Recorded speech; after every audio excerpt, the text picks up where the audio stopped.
So to pass prop firm challenges, you've always learned that risking 1% has always been the way since the beginning of time. Risking 1%, slow and steady, and eventually you'll pass the challenge. However, there has been a shift and there's a different system that I'm going to be following, and it's a different system that I would use if I was passing prop firm challenges and trying to reach, let's say, 1 million funding. So in this video, we're going to be talking about the exact protocols that I'll follow. So what prop firm I would use, what rules I'll be looking for, what risk I'll be taking, what take profit I'll be taking. I'm going to show you guys some example of trades that I would take over the past couple of days, so everything can be implemented and you can see a perfect example of the exact blueprint that I would follow from now until I reach that goal. Let's get straight into it. So here are the criteria that I'll be looking for. No consistency rule, payout schedule being bi-weekly, so every 2 weeks. Ideally, no minimum time to hold your trades for. Prop firms that allow at least 2% risk, because these days they're introducing rules where you can't really risk that much. And finally, low commissions and a good leverage. So the best way to find prop firms that fit this criteria without checking every individual prop firm's website,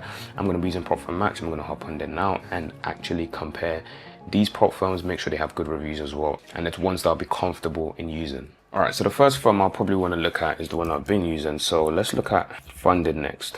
So looking at FundedNext right here, good reviews. I can see that they meet all the metrics, and of course MT5. You want to make sure that's the case, so that's fine. Now, first thing I want to see is leverage. I can see that they do offer 1 to 100 on Forex pairs, so that's good. On indices, 1/15 is kind of on the lower side, but it's still doable. However, the 1/100, which is what most people trade anyway, just Forex pairs, pretty good. Indices is the next thing. It's manageable, right? It's manageable. And why indices is important is because they offer 0 commission on indices, which is fantastic. So you don't have to worry about indices. And as long as you're trading something like, let's say, gold, for example, the spreads are pretty decent as well. And you can even check their spreads right here on FundedNext, but that's not what we're looking at right now. And then consistency rule, that's one thing we don't want, and they offer 0 consistency rule on all programs, so that's fantastic. Regarding the payouts, they pay every 21 days and then 14 days. So it becomes 14 days afterwards, which is completely fine. That works too.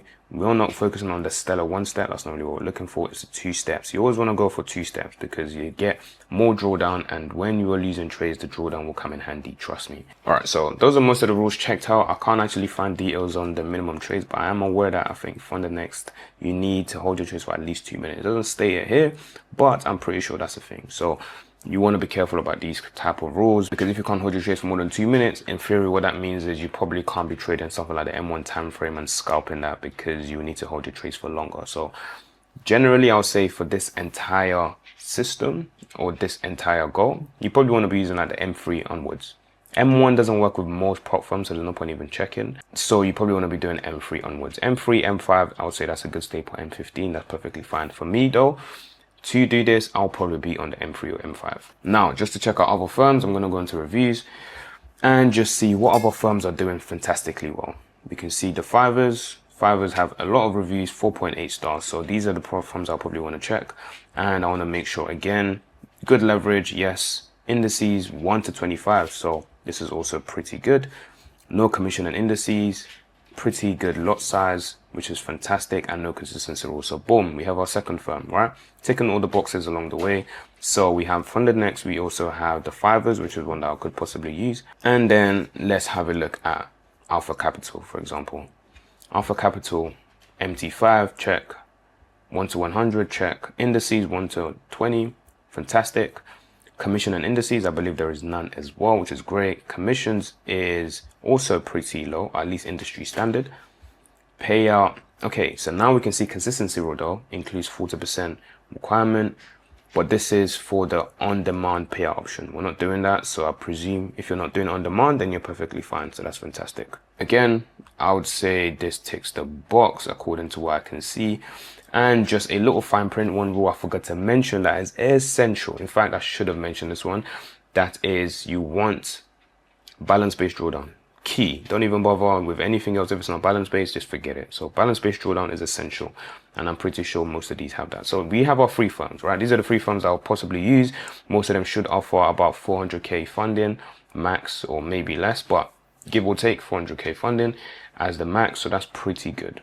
FTMO also does the same. So now that we have the prop firms that we're going to follow, we know the rules and regulations.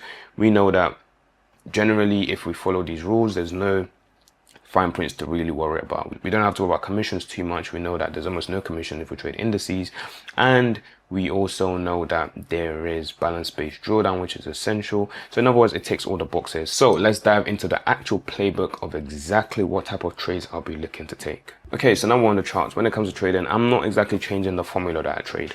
One key change, however, is instead of risking 1%, I'll be risking 2%. Why 2%? Simply because the aim of the game now is to use maths. The maths that I've been learning in secondary school is finally going to come to use. Simple maths, right? If a 100K account is going to cost me, let's say $500, 200K, $500, and let's just assume I got two of those. Of course, not everyone has to get 100K, but let's just use that as a staple. One payout, just 1%, and then again, that one payout is going to make you about, let's say 1,000 minus the 20% commission, 800, right? That's just the bare bone of payout that you can get. So you're going to make your money back assuming you just got one payout and you just made 1%. And that's assuming you pass that. But we're going to do this a bit more aggressive. The aim of the game is to pretty much pass quickly, because based on my data, I know that statistically I'm winning most of my trades. So here is the focus in simple. Go in aggressive in the sense that I'm risking 2%. Trying to take as many trades as possible in a day. So if I have a fantastic day and I'm winning 2-3 trades, for example, even today, I was trading my M1 and we were absolutely killing it. Literally every single trade won. One break even, but every single trade was just smoking it. So you might have days like that. If I'm hitting 2%, 2%, boom, boom, boom, and I'm up 6% in a day, realistically, I'm already pushing it and I'm already pretty high. So if I have a bad day and I lose the account, fair enough. However, let's just say I took 5 different challenges and I managed to pass just one, right? Let's just say just one. We're doing it on the lower end, just one. 5 accounts times 5, that's cost me $2,500. All I need is a 2%, 2.5% payout pretty much to make that money back. Do you understand where we're going with this now? The aim of the game is to pass one and quickly rack up that payout. If we can make, let's say 3%, 4%, we already made our money back on the challenges that we lost. And we're able to do this quickly because we are risking a lot more. On phase 1, I'll risk 2%. On phase 2, depending on how confident you are, you can continue to risk that 2% or just risk 1%. 1% is perfectly fine. However, you can stay on 2, then that works too. This whole formula works, by the way, if you have data. That is one of the most essential things first. You need data to back up this whole system. If you don't have a winning system already, forget it. Number 2, you will need some money, right? You need to be able to afford these accounts. If you can't afford the accounts 3 times minimum, confidently, don't take that challenge. In other words, if I can't afford a 100K account 3 times, I'm not going to bother, because if you fail one, you can't just be broke and have nothing else to do. You need to be able to buy more, because eventually you're going to pass one of them and that's going to make you your money back. Okay, so with my usual supply and demand model, here's a trade I'll be taking on the M3. We have a simple supply right here and we have a breakup structure. So I'm just looking for a simple retracement. In this case, I'm risking 2% on this trade now, and my entry is going to be on the breakup candle. So I presume price is going to break the low here. Let's see. Yes. So what my take profit is now, which I haven't yet told you guys, is a simple 1R. I'm going for 1R and I'm being aggressive. So in this trade, I would have made 2% nice and quick. Why am I doing 1R? I'm taking 1R simply because as long as I hit this consistently, I'm winning more than I'm losing. So in this case, boom, we're up 2%.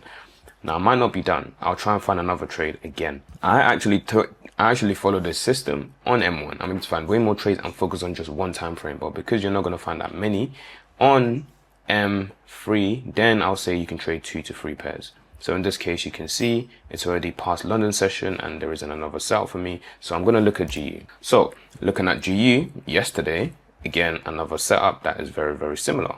What are we looking at right now? So we have another supply on GU.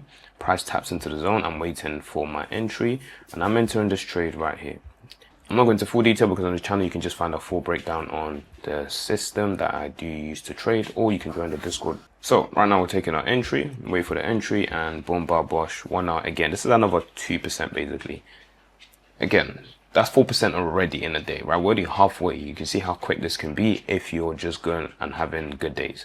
If you're on a losing streak, it's probably not ideal because you're going to be losing a bunch. However, statistically, again, based on how I trade, we get these numbers, right? So that will be already 4% up just on Wednesday. And then today will be another day. You can do another 4% again today. Boom, you've passed phase 1 super, super quick. You get the idea. Okay, so I couldn't find another setup on G for Wednesday. So let's just have a look at Tuesday. So here we are on Tuesday, waiting for a setup. You can see I'm waiting for price to tap in. Price taps into the zone. We wait for the entry. Our entry will be right here. Stop loss will be right below. And then on this trade again, I'm looking for my 1R. Yes, in this case, price went up to about a 1 to 2, but we're not doing that, right? We're taking that 1R and we're leaving. So already, this is now the day before, you'll be up 6%. Right, I'm gonna have a look and see if we find another trade. If we don't, then we're gonna look at DAX. Okay, so here is DAX on Tuesday. No trade as well. DAX was just consolidating throughout. So overall, just in the past 2 days alone, you're up 6%. So you cannot understand what I'm getting at right now. The quicker you can pass this, the quicker you get that payout. And yes, you might blow the accounts once in a while when you have a losing streak. However, you'd have secured a payout. That payout is gonna make your money back and more, and the cycle continues.